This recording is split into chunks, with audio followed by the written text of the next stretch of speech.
Okay, so we're just approaching the platform now. I'll ask you to apply the brakes in a minute. Okay. We just need to close the throttle fully there now. Close that fully. So pull it down? All the way up. All the way up. Yeah, close it. That's it. That's closed now.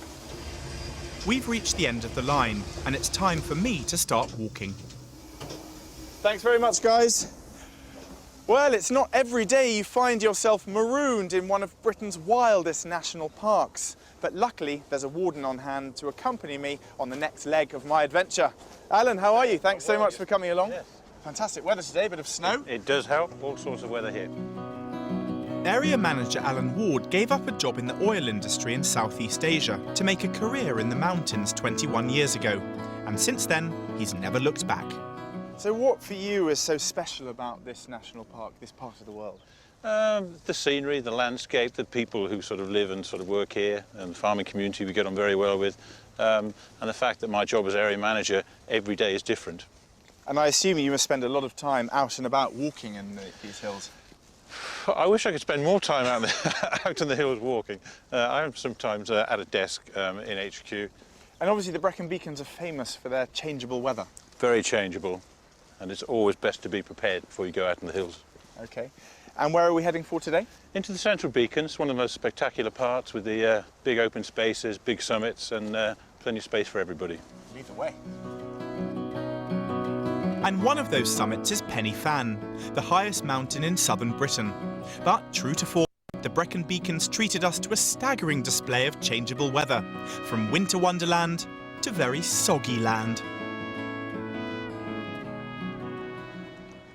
Well, the Brecon Beacons are notorious for their weather, and looking ahead, it's not looking too good. So Alan's gone ahead, he's got a weather forecast, and I'm going to find out what the plan is. Hi, Alan. Hi, Ben. So, a little bit rainy. It certainly is. So we've got a forecast here. I've produced the current forecast for the day, and it's a site-specific mountain weather forecast for the Brecon Beacons. Right. That's what we all should be referring to before we plan a walk on the hill. But And all I can see is heavy rain, snow, hill fog, gales, wind chill. and the only thing missing is the sunshine, and I don't think that's coming today. So what do you think our chances are of getting to the top in the time that we have? If I was here by myself, Ben, I would be looking at this. I would have looked at the forecast at home, maybe stuck my head out the window, and I really would. I think, well, why would I want to come up here on a day like today? Right. We have to be responsible. Coming out in bad weather, accidents can happen, and that causes inconvenience. The mountain rescue teams would have to come out and assist us off. So, yeah, I'd save this for another day. Okay, bearing in mind I've got to get to Llandovery, is there any other way apart from going over Pen y Fan? Yeah, we can look for a lowland route that sort of wouldn't go much above about 500 metres altitude. So there are plenty of options available. Okay, so we can stay below the cloud cover? We certainly can. Okay, shall we go and have a look at the maps? Okay then. Okay, this way.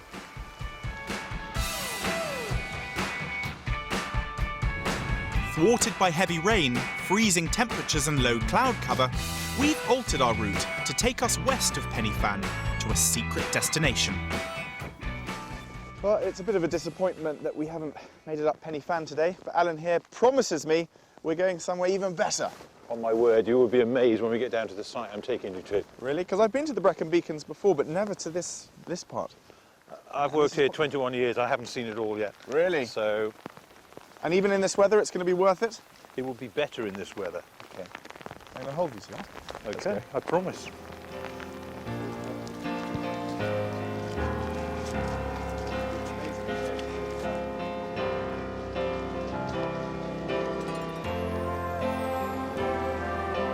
Prove to you that there is something for everybody to enjoy in the national park. Yeah. Whatever the weather. Whatever the weather. Well, missing Pen y Fan.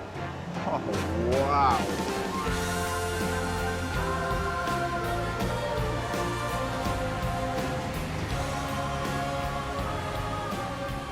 it's in good flow today. That is absolutely incredible. You can see a couple of people walking behind it. You can actually go behind it. The footpath goes right behind the waterfall, and it's a good day for it. How amazing. I've never seen a waterfall this size in the UK. We don't tell everybody, but they'll know now, won't they? This is like a real secret here, isn't it? It certainly is. It's a real gem. What's it called? Scooter Ira. And what does that mean? Fall of snow. Fall of snow. Because of all the whiteness coming over when the river's in flood. And in fact, we've got another little waterfall coming off here. In fact, all the cliff. It's a very wet Water's hillside cascading filling everywhere. this street. But it does look magnificent today. Absolutely incredible. I hope you're up for coming behind it. Absolutely.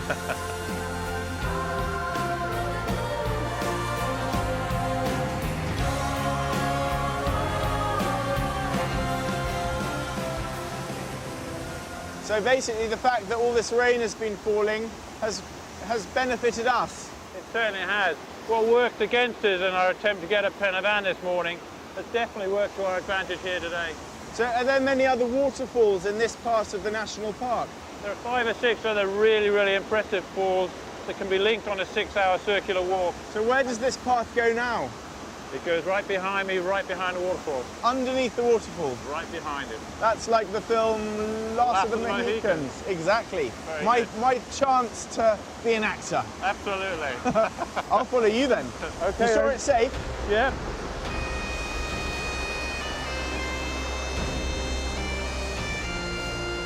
Wow.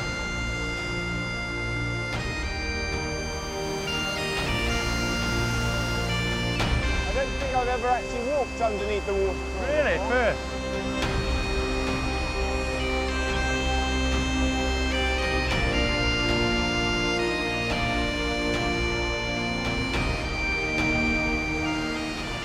Wow.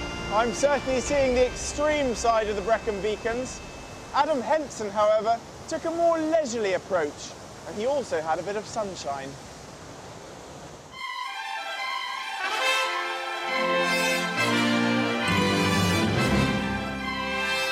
The dramatic Welsh mountains, home to male voice choirs, thousands of sheep, the occasional good rugby player, and of course, some of the toughest horses in the world. Over the next 2 days, I'm taking on the challenge of riding on horseback for 17 miles, starting at the Brecon Beacons National Park. Hi, Aidan. Hello. Hi, Sean. Hi there. How you doing? Nice to see you. So is this my charger for the day? Yes, this is Murphy. And is Murphy a good horse? He's lovely, yeah. Yeah, as all the Welsh cobs are. He's nice and sensible, safe, steady, but we'll go all day for you. Grand. Get your foot in there. Great.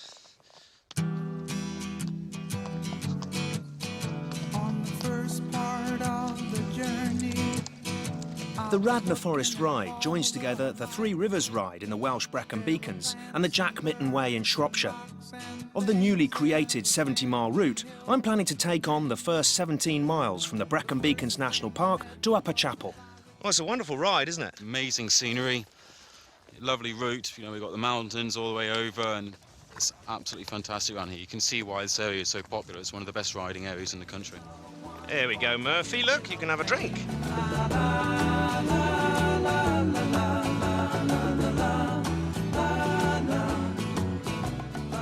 I've never been in the saddle for longer than an hour before, so 2 days up and down the Welsh hills is going to be quite a challenge. Seems to go into a farmyard here. The route provides some good variety, and we're soon out onto the country lanes.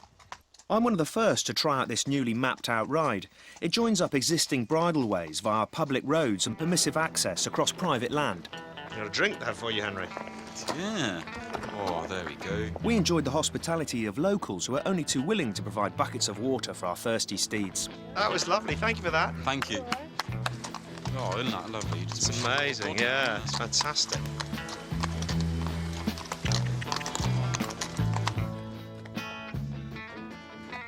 Do you think we're going the right way, Henry? It seems like a bit of a building site. It looks that way, doesn't it? Well, the route goes up there. There's a house in the way. There's a house in the way and the gate's blocked with topsoil. Well, we'll just drop back down, come up round the side, and we'll rejoin it just round the edge. So where do you reckon now? What do you think, Murphy? We're in another farmyard. Ooh.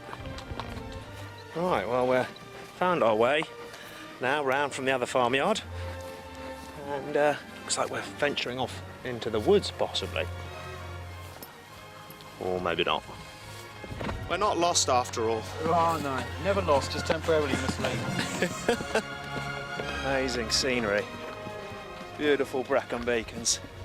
And once you've completed a hard, long day riding, you want a good bed and stables for your horse. I suppose it's very important looking after the animal that's been looking after you all day. Very much so. You've got to give them a good wash off afterwards. It's 10:30 at night and I've just come out to check the horses. Murphy's looking well and fit and healthy. Not looking as stiff as me. Well, it's 7 o'clock in the morning and I've got up and had a shower and a shave. And you know, I don't feel too bad. A little bit achy, but looking forward to my next day. Hope Murphy's up for it. Good boy. Thank you very much. It's fantastic, very comfortable for both horse and rider. I was about to start the second leg of my journey, 8 miles north to Upper Chapel. It was great to be back in the saddle. Around 2.5 million people enjoy riding in the UK each year, but only 20% of public rights-of-way are open to horses. I'm on the road again, but I'm so tired of crying. Oh, just cancer. On the road again, I'm on the road again. Well, it's lovely to be up on the tops now. The scenery is spectacular. And it's great to have a bit of a canter. Murphy's on top form.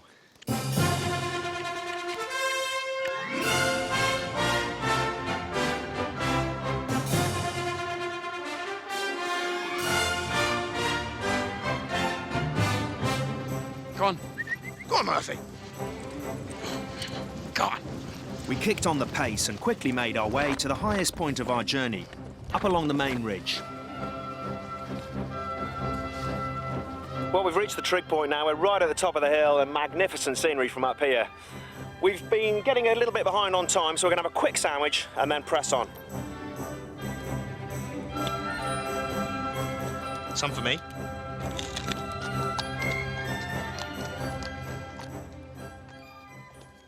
I'd been stung by a hornet and covered in horseflies, and I think Murphy was beginning to suspect that I wasn't such a great rider after all.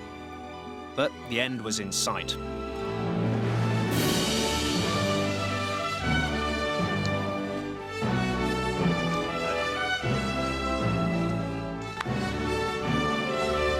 Oh, 2 days in the saddle, across from the Brecon Beacons for about 17 miles, and I've got a very sore behind, but it was absolutely wonderful.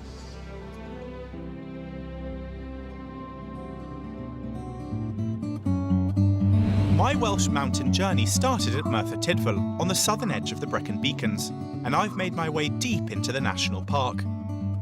The Brecon Beacons have thrown every bit of weather in my direction: snow-capped mountains, raging rivers, and pelting rain. But just maybe I've proven myself, because the sun is finally poking through the clouds.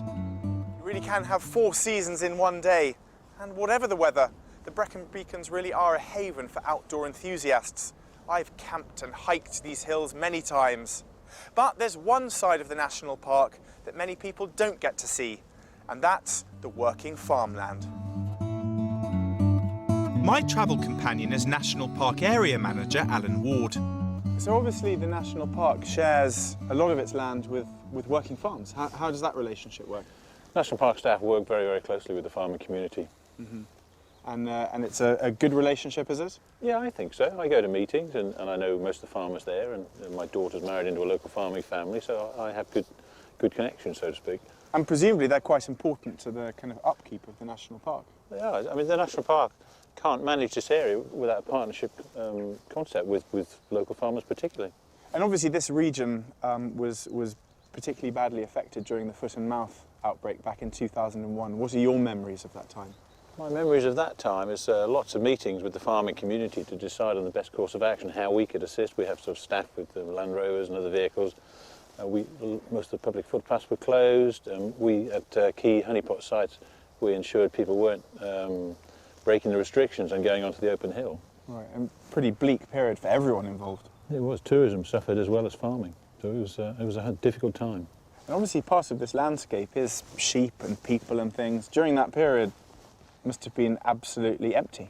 It was like a ghost town countryside. There was on the hills. You can always see little blobs, little white sheep up there. There was nothing, and you drive past vast fields like we're looking at now, and they would be empty. There'd be very few people, very few cars on the road, no tourists. It was a difficult time.